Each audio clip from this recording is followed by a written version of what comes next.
The sound of a verdict being read aloud is something most people only hear on television. It comes with a certain theatrical weight. The rustle of paper, the clearing of a throat, the held breath of a courtroom full of strangers. But Hayley Sinclair had heard it twice in her life, and both times it had been wrong. The first time, she was 9 years old, sitting in a plastic chair outside a Florida courtroom while her mother went in alone. She hadn't understood what was happening then, only that her mother's hands had been shaking when she kissed Hayley goodbye at the door. The second time was tonight. Hayley pressed her back against the wall of Ashford & Crane's 42nd floor conference room, holding a tray of untouched coffee cups that nobody had asked her to bring. She was the firm's file room coordinator, a title that meant she sorted documents, ran the copy machines, and was invisible in rooms exactly like this one. She wore a laminated badge that said staff and flat shoes that didn't make noise on marble floors. She had perfected the art of not existing, but she was listening. At the head of the table sat Renwick Gale, senior partner and the kind of man who wore his arrogance like a second suit jacket. Beside him sat two men Hayley didn't recognize, both in charcoal Italian cuts, both with the still, watchful posture of people who were used to being the most dangerous thing in any room. And standing at the window, his back to the table, his hands clasped behind him, was the man the whole office whispered about, Bastian Caruso. Nico Caruso's name was on file in the system. She'd seen it 100 times, but everyone called him Bastian. He was 34 years old, the principal of Caruso Capital, and the single largest client the firm had retained in 11 years. He stood 6'2" in his dress shoes, dark hair, sharper jaw than any human being had a right to own, and a stillness about him that felt less like patience and more like the moment before a wave breaks. Hayley had never spoken to him directly. File room coordinators did not speak to men like Bastian Caruso. She was about to leave the room when she heard it. "The Meridian appeal will fail," Gale said, his voice smooth and practiced. "We've already made sure of it." Hayley stopped. She didn't mean to. Her feet just stopped. "The panel's been contacted," one of the charcoal suits asked. "2 of the 3, Gale confirmed. The third is irrelevant. 2-to-1 decision is sufficient for dismissal. The Meridian case disappears, the liability window closes, and your Chicago holdings are clean by Q2. Hayley's hand tightened on the tray. The Meridian case. She knew that name. She knew it because her brother Danny had been the lead plaintiff's attorney on the Meridian class action for 3 years. 700 families whose retirement funds had evaporated in a structured investment collapse that Caruso Capital had allegedly engineered. Danny had worked himself half to death on that case. He'd taken out a second mortgage on his house. He'd missed his daughter's first birthday for a deposition. He had believed, with the ferocity of someone who needed it to be true, that the appeal would work. 2 of 3 judges had already been contacted. Hayley backed toward the door. The tray clinked, just slightly, just once. Bastian Caruso turned from the window. His eyes found her immediately. Not with the surprise, not with panic, just with the focused, assessing calm of a man whose entire professional life was built on reading rooms and calculating risk. He looked at her the way a chess player looks at an unexpected piece. "Leave the coffee," he said. Hayley set the tray down on the credenza. Her hands did not shake. She had learned, growing up with a mother who worked 3 jobs and a father who left without a forwarding address, that you never let your hands shake in front of people who would use it against you. She left the room. She made it to the elevator bank before her legs felt wrong. She pressed the down button and stood very still, staring at the brushed steel doors. Her reflection looked back at her. Brown hair in a practical ponytail, a blouse from Target, eyes that were too wide and too frightened for someone trying to appear calm. The doors opened. Bastian Caruso was already inside. Hayley stepped in, because not stepping in would have been more conspicuous. The doors closed. "You've been with the firm 8 months, he said. Not a question. 9, Hayley said, before she could stop herself. She immediately regretted it. "File room," he said. "You run the appellate archive on the Sinclair cases." She went very still at her own last name. He had made the connection in under 2 minutes. Of course he had. "That's correct," she said. "Your brother is Daniel Sinclair." Again, not a question. "Yes." The elevator descended in silence for 3 floors. Hayley watched the numbers and thought very carefully about all the ways this could go wrong. "What did you hear?" Bastian asked. Hayley looked at him then, really looked at him, for the first time from less than 3 feet away. He wasn't looking at her the way men with power usually looked at women like her. Not with dismissal, not with the lazy hunger of someone who had noticed she was young and female and therefore manageable. He was looking at her like a problem he was deciding whether to solve. "I didn't hear anything," Hayley said. "That's not true. I brought coffee." "You didn't pour any." He paused. "You were listening." The elevator stopped at the lobby. The doors opened to the marble expanse of the Ashford & Crane entrance hall, cold and echoing at this hour. Haley walked out without looking back. She was 3 steps across the lobby when his voice stopped her. "Miss Sinclair." She turned. He was still standing in the elevator, one hand flat against the door to hold it open. In the harsh overhead light, he looked like something carved from expensive stone. But there was something in his expression she hadn't expected, not threat, not dismissal. Something that looked, unsettlingly, like concern. "Be careful who you talk to about tonight," he said. "Not everyone in that room was on my side." The door closed. Haley stood in the empty lobby for a long moment, then she went home to call her brother. Danny didn't answer. He was in court prep until midnight most nights now, running on caffeine, and the belief that institutions could still be trusted if you pushed them hard enough. She left a message that said, "Call me when you can, it's important," because she didn't know how to say the rest of it out loud yet. She lived in a studio apartment in Pilsen with a radiator that clanged and a window that faced a brick wall. She had moved to Chicago 18 months ago, following Danny, who had followed the Meridian case, which had followed the 700 families who'd followed their life savings into a structured product that no one had properly explained to them. She had taken the file room job because it was inside the system, and inside the system was the only place she'd known how to survive, since she was 9 years old, watching her mother walk into a courtroom alone. She sat on her couch and opened her laptop. She wasn't sure what she was looking for, exactly. Gale had said 2 of 3 judges. He had said the panel had been contacted. He had not said which judges. He had not said how. What she knew was specific enough to be dangerous and vague enough to be useless, unless Haley worked in the appellate archive. She had access to the firm's procedural filings, the correspondence logs, the scheduling documentation for every case the firm had touched in the last decade. It was not glamorous work. It was the kind of work that made people at the firm's holiday party say, "Oh, the file room, how useful," with the exact tone one reserved for the person who refilled the paper tray. But it meant she had seen things. She pulled up the internal case management system on her work VPN, something she was technically authorized to access from home.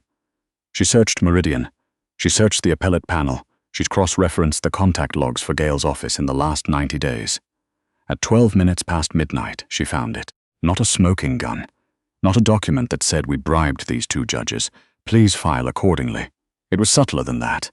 A pattern of correspondence to a scheduling consultancy that did not appear anywhere else in the firm's vendor records, billed against the Meridian matter, routed through a subsidiary that shared an address with a political action committee that had contributed to 2 of the 3 appellate judges' campaign funds in the last election cycle. It was the kind of thing you only saw if you spent 9 months learning exactly how the firm organized its paperwork. Haley photographed the screen with her phone. Then she sat back and thought about what she was holding, and what it cost, and who it would hurt and who it would help. She thought about 700 families. She thought about Danny's second mortgage. She thought about her mother, and the way her hands had shaken at a courtroom door, and the verdict that had come back wrong. She went to sleep at 2 in the morning and dreamed about nothing. The next day was a Thursday. Haley arrived at work at 8:45, the same as always. She swiped her badge. She took the elevator to the file room on 29. She began cataloging the morning's incoming documents. At 9:15, her desk phone rang. "File room, this is Haley. Come up to 42. The voice was even, unhurried. She recognized it immediately. "Use the internal stairwell. Don't sign in at reception." The line went dead. Haley sat with the phone in her hand for a count of 5. Then she put it down, stood up, and walked to the stairwell. Bastian Caruso's private office occupied the northwest corner of 42. It was a room that understood its own authority, floor-to-ceiling windows overlooking the river. A desk that was bare of everything except a single legal pad and a closed laptop. No photographs, no awards, no decorative objects, just the view and the quiet. He was standing at the windows when she entered, the same posture as the night before, looking out, hands at his back. "Close the door," he said. She did. "What did you find?" he asked. Haley considered lying again. She discarded it, because the man had made the connection between her and her brother in 2 minutes flat in a moving elevator, and she didn't think a second lie was going to land any better than the first. "A billing pattern," she said. "Payments to a consultancy that routes to a PAC connected to 2 of the appellate panel judges." Silence. "You accessed the case management system from home last night," he said. "I'm authorized for remote access. That's not the same thing as I didn't do it." "No," Haley agreed. "It's not." Bastian turned from the window. In daylight, he was even more contained. The kind of stillness that wasn't passive, that was instead the product of a person who had learned to hold very still because moving carelessly cost you things. His eyes were dark brown, almost black, and they were looking at her with an attention that felt like being read. "I didn't know about the panel," he said. Haley said nothing. "I need you to understand what I'm telling you," he said, his voice dropping slightly. "Gail brought me into that room last night to present those arrangements as fait accompli. The Meridian case closing was presented to me as a legal settlement strategy. I was not aware that the strategy involved." He paused. The pause was short, but she felt it. The method Gail described. "You're the client," Haley said carefully. "It's your money funding the strategy." "Yes," he said. "It is." He walked to the desk and sat down, which somehow made the room feel different, less like a performance, more like a working conversation. "I need to know if what you found is sufficient to bring to the Circuit Court's Oversight Committee." Haley stared at him. "You want to report, Gail? I want the Meridian case to be decided on its merits," he said, and something in his tone made her believe him, which she knew was dangerous and decided to do anyway. "If my firm's funds were used to corrupt an appellate proceeding, I have a liability problem that makes the Meridian verdict look manageable by comparison. And beyond that," he looked at the legal pad, "I didn't build what I built by letting people rig the game in my name." Haley thought about that. "The documentation I found is circumstantial," she said. "It shows a pattern of payment and a connection to the PAC. It doesn't show direct communication between Gail and the judges. You'd need the consultancy's internal records or testimony from someone inside the arrangement. What would it take to get those records?" "A court order, which requires a court, which requires someone to file a complaint first." She looked at him. "The Oversight Committee accepts anonymous tips, but an anonymous tip without documentation goes nowhere. Someone would have to attach their name to it." The room was very quiet. "That would be your brother," Bastian said. "Yes," Haley said. "With the documentation, Danny could file a motion to stay the appeal and request an emergency investigation. But it would mean his name is on it, his career." She paused. "Everything." Bastian looked at her steadily. "And what does it mean for you?" Haley had thought about this, sitting on her couch at midnight with her phone showing photographs of a billing log. She had thought about her job, her badge, her 9 months of making herself invisible and useful and trustworthy in a building full of people who could end her career with a phone call. "I'll be fired," she said, possibly sued. "Gail will call it a breach of confidentiality. He won't be entirely wrong." Bastian was quiet for a moment. "My legal team is considerably larger than Gail's." "That's not," Haley stopped. Chose her words. "That's not why I came up here." "I know," he said. And then, unexpectedly, "Why did you come up here?" Haley thought about 700 families, about her mother's shaking hands, about Danny working until midnight on a case that 2 judges had already been paid to kill. "Because I was in the room," she said, "and I heard it, and not saying anything felt like a choice I'd already made." Bastian looked at her for a long moment. Something shifted in his expression, not warmth exactly, but a kind of recognition, like he'd said something he hadn't expected and found that it matched a calculation he'd been running. "Give me the documentation," he said. "I'll have my attorneys prepare an independent filing to the Oversight Committee. Your name goes on nothing until you decide you want it there. Your brother files the stay motion. I'll provide the documentation as an anonymous source routed through my team's counsel. They're not Ashford and Crane. Gail has no reach there." Haley looked at him. "Why are you doing this?" she asked. Bastian Caruso picked up the legal pad. "Because I was in the room too," he said, "and I heard it." Haley forwarded the photographs from her phone to a secure email address he gave her. She was back at her desk on 29 by 10:15. She restocked the appellate archive. She signed for a UPS delivery. She refilled the paper tray. Nobody looked at her differently.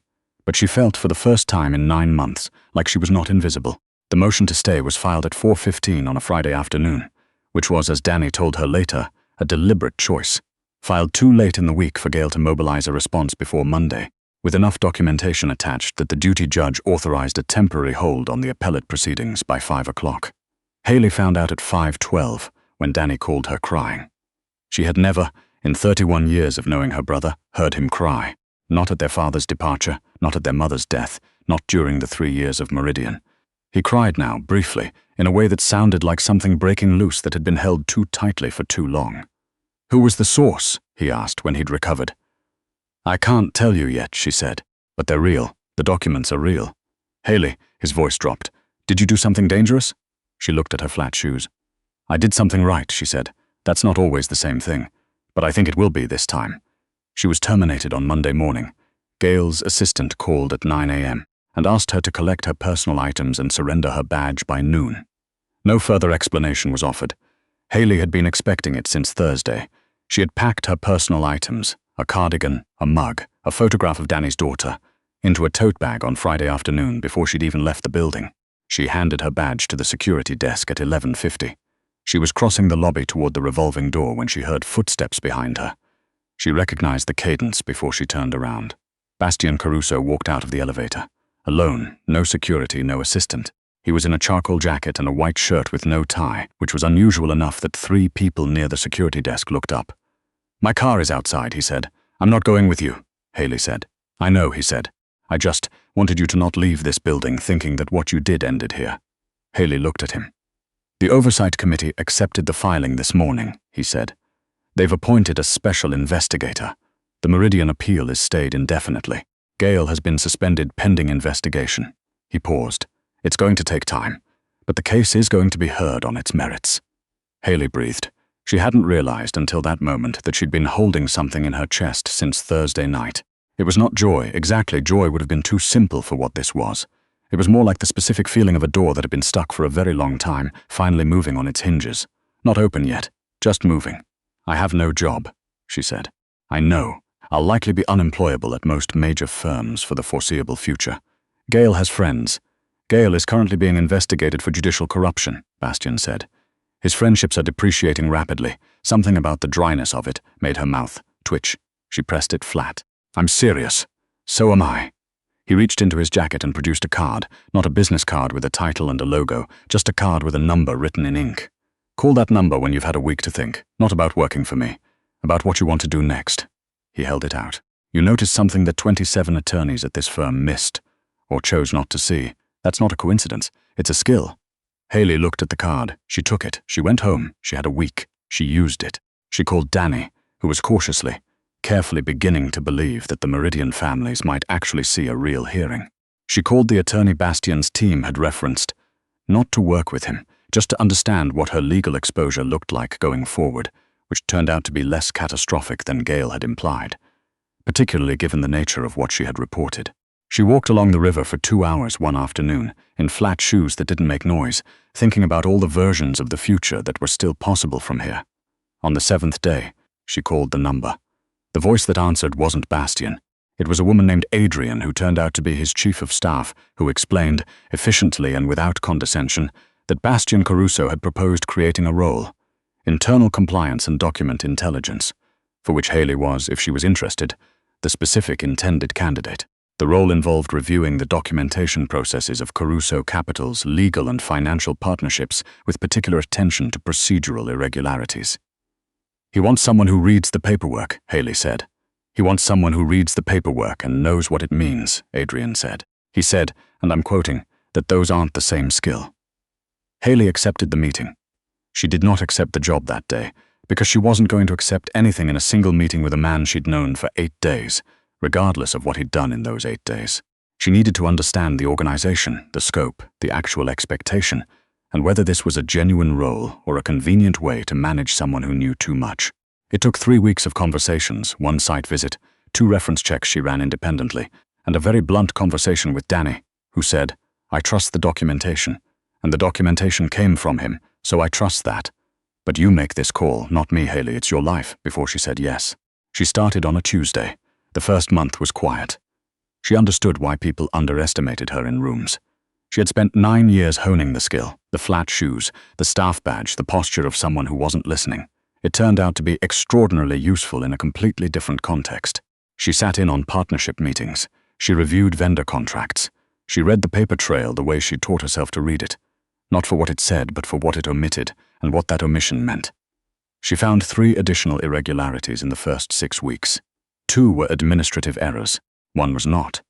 The one that was not involved a financial instrument that appeared, on its face, to be a standard infrastructure bond, but which, under the routing structure buried in the 3rd attachment of the offering memorandum, was channeling management fees through a Cayman entity that did not appear in the firm's disclosed affiliates list.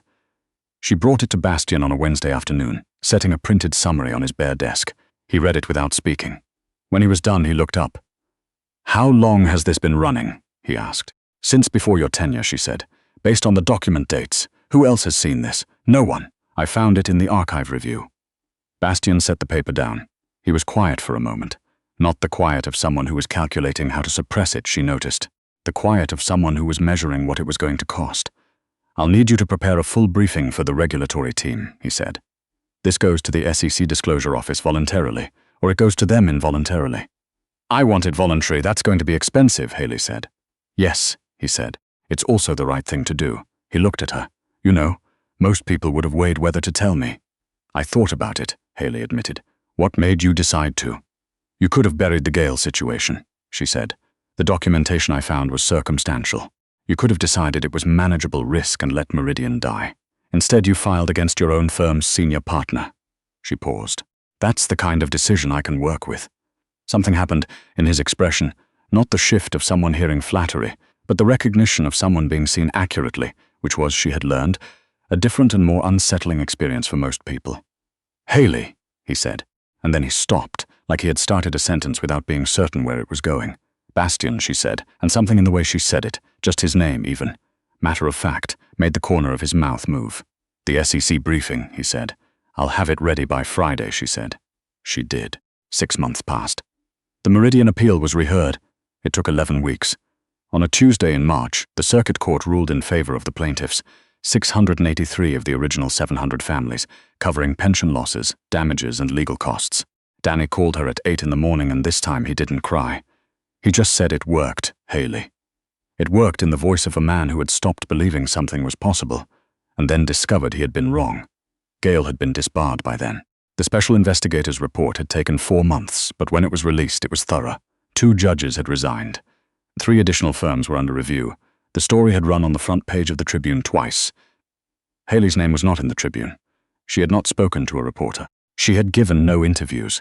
The Caruso Capital Compliance Function was described in the reporting only as internal review mechanisms, which was accurate and which she thought was probably enough. She did not need to be in the paper. She needed the families to get their money back. On the night the verdict was announced, Bastian found her in the archive room on 29. The old floor, the old room, which she still used sometimes because the records were there and the habits were hard to break. She was sitting at the table with a case file open in front of her. He stood in the doorway for a moment. She felt him before she saw him. "The verdict came in," he said. "I heard," she said. Danny texted. He came into the room. He didn't sit. He leaned against the filing cabinet across from her, which was a very human thing to do, and which struck her, as it often struck her when he did something unexpectedly human, with a small, pointed tenderness. "I want to say something," he said, "and I need it to land correctly, so I'm going to say it carefully." Haley looked up from the file. "When I walked past that conference room 9 months ago," Bastian said, "I had 17 people telling me the Meridian situation was contained. Attorneys, analysts, people whose entire professional value was their ability to assess risk. Not one of them had read the documentation the way you read it. Not one of them was standing in that room and actually listening." He paused. "I don't think that was coincidence. I think that's you." Haley waited. "I also think," he said, more quietly, "that I have been using words like professional and strategic and necessary when the accurate word is something else." The archive room was very still. "I'd like to take you to dinner," he said.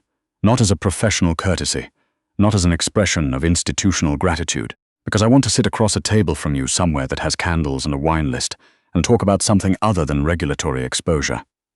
Haley looked at him for a long time. "I have a conflict of interest policy," she said. "I wrote that policy," he said. "There's a disclosure and recusal provision. Adrian has the form." Haley pressed her lips together against a smile. "You already asked Adrian to pull the form." "Last week," he admitted. She let the smile happen. It was small, but it was real. "Thursday," she said. He nodded. Something settled in his expression that looked like relief, which she filed away as a thing she hadn't expected from him and found, unexpectedly, to be the most human thing about him. "Thursday," he agreed. He left. She sat in the archive room for another hour, the case file open in front of her, and the coffee cold and the city quiet outside the window. She thought about a little girl in a plastic chair outside a courtroom, who hadn't understood yet that the verdict was wrong, but who had understood that the people inside were the ones who decided, and the people outside were the ones who waited. She didn't wait anymore. She turned off the archive room light. She took the elevator down to the lobby. She walked out through the revolving door into the March air, which was cold and clean and smelled like the river. The girl who had made herself invisible in order to survive had not disappeared. She had simply learned that being seen, on your own terms, for the things you actually were, was a different skill and a harder one, and the only one that mattered. Haley Sinclair walked home in flat shoes through the Chicago night, and the city was loud around her, and she did not need it to be quiet.